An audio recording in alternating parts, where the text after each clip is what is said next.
Comment trader les sommets historiques sur l'or? Comment on peut faire pour continuer de trader à la hausse alors qu'on n'a pas de structure face à nous, on n'a pas de niveau qui nous attendent forcément, on est sur un territoire inconnu.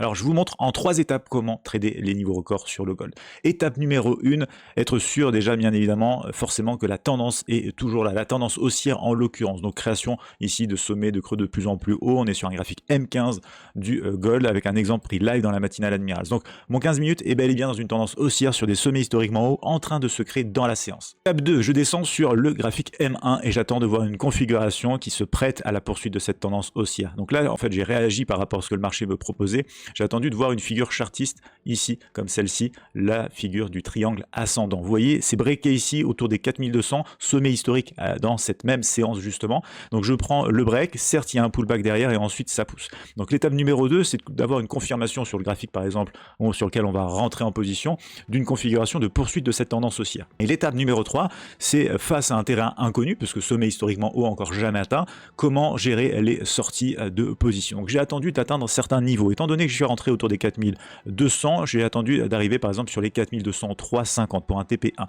4207,50 pour un TP2. Je suis ressorti d'ailleurs un petit peu au milieu des deux par la suite, et en fin de compte derrière, j'ai réussi à tenir aussi pour un stop suiveur qui m'a permis d'aller chercher aux abords des 410 sur les 409,20 ma sortie finale sur cette position. Voilà comment